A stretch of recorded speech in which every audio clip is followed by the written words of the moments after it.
I'd like to open with a shout out to Laura Anthony and the great job she's done starting the Fixit clinics in the San Diego area and organizing them, since that first one in 2016. And these are photos from that first San Diego Fixit clinic at the main library. And they're typical of what an in-person event might look like. Lots of people learning to repair through fixing. And this was going on all over the United States in multiple cities, and obviously we haven't been able to do that recently or for a couple of years now, and we don't know when we're going to be able to do it again. So, but just because we are in a pandemic, it doesn't mean that things have stopped breaking. And there's this demand for repair. The need for repair is more acute during the pandemic, certainly with the global supply chain breaking. Even when you can get parts, you may not be able to get a service person to help install those parts. Self-repair and the empowerment that comes with that and the resilience that comes with that is also critical nowadays. So that hasn't been any problem for us, okay? We immediately moved online to add virtual and global events, and we haven't skipped a beat, okay? And my thing I'm going to try to convey today is that all the local communities on here, San Diego certainly, can participate in these things immediately. You don't have to wait till your in-person events start again, or maybe you didn't even have in-person events before this, but you can join right now.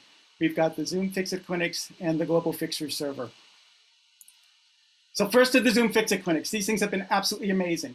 People present their broken item in the main Zoom room to this assembly of global repairers, and then we give them suggestions to try, things to think about to move forward, and then they move into individual Zoom breakout rooms. And our Zoom issues this morning aside, Zoom has actually gotten better and better over the pandemic, and this has been working really, really slick for us. So I'm trying to create the greatest live interactive show on Zoom, a combination of Antiques Roadshow and Mythbusters. What will we see? Can we fix it? And then we've also added the Global Fixer server on Discord. So for those of you who don't know, Discord is this communications platform primarily for online gamers that we've repurposed for repair. And it attracts a younger, more digitally savvy, digitally native demographic than would come to the Zooms or come to the in-person events. And for example, we're attracting a lot of high schoolers. And so on any given Zoom, there are anywhere from 50 to 100 repairers from around the world.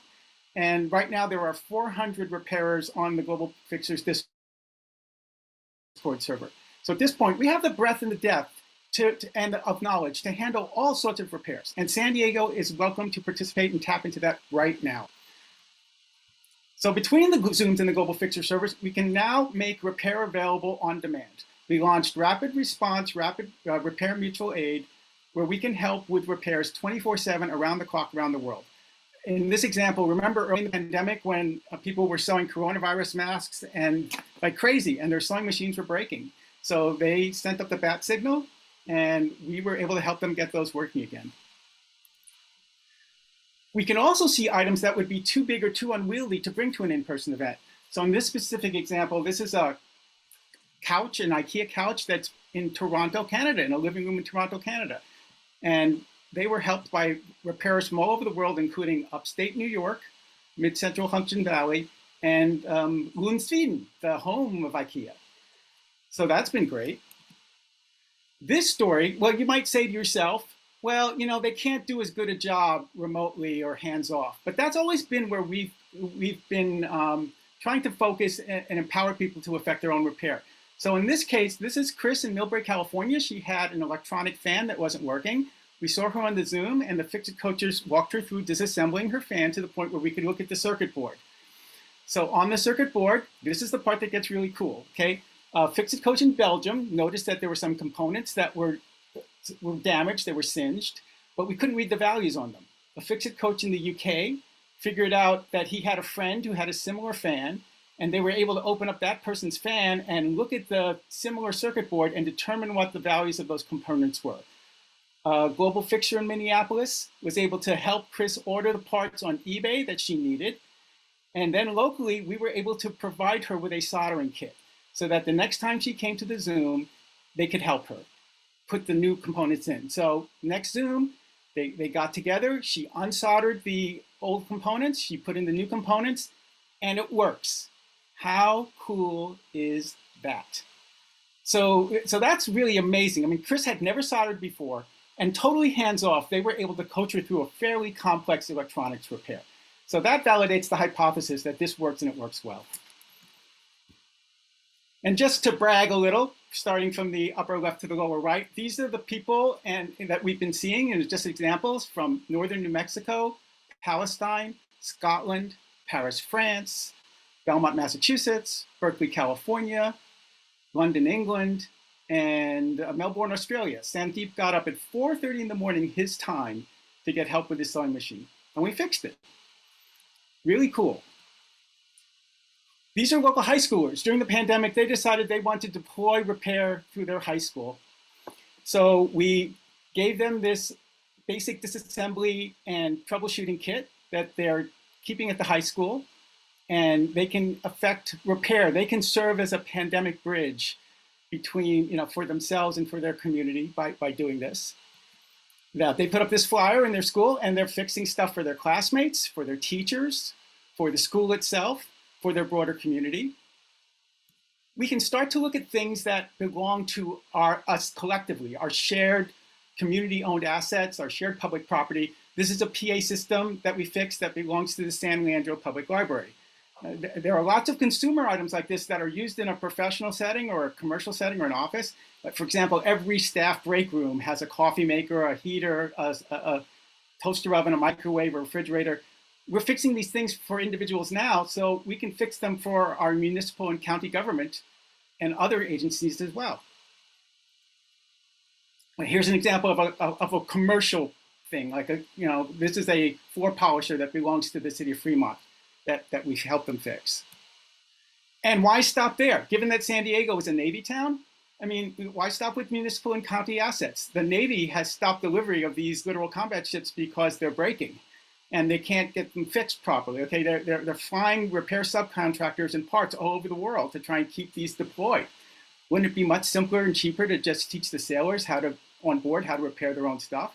I mean, more and more of our military budget is going to repair and maintenance. So this is something we're curious about and we aspire to, moving to. So as we go back to in-person events, we're going to create a hybrid model. So right now in this picture, there are 2 monitors in the back that are running Discord, and we have a webcam on a mount. And then we'll be repairing in the periphery here, once this event starts. And so this is what we're exploring, is how to bring in that global expertise and knowledge to your local area. And it's set up for you to do that right now. We teach a lot of these events. We hold a lot of these events through colleges and universities because we're trying to teach the next generation of engineers and designers, of practitioners, how to design for durability, maintainability, serviceability, repairability from the get-go, alongside design for manufacturing. And for example, in the UC system, we have UC Berkeley, UC Santa Cruz, UCSF, and we'd love to get UC San Diego on board with this as well.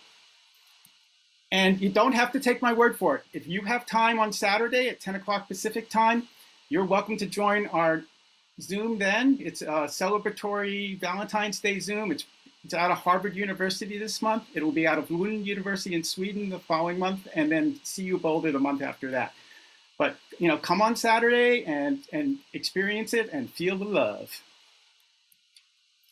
So this is the future that I think we all want to aspire to, one where everything is fixable and people are just naturally curious about their items and thinking about them in that way. So that whether you're 16 or 60, not only should you be able to repair your own iPhone, but that it should be ubiquitous and easy to do it. So that we end up with less of this, okay? This kind of product churn is just killing the planet. We all know this. But I look at something like this, and we're calling it e-waste or recycling, but I'm using the term downcycling more and more because it's really, really hard to take these items and somehow devolve them and then reconstitute them into something that is of equal utility as a thing that was devolved in the first place. So we need to have less of this going on and more of this going on. I mean, she's self-actualized, she's inquisitive, she's empowered, she's determined, she's fearless. She encapsulates our shared vision for the future. She's all the things we want. So with that, thank you very much.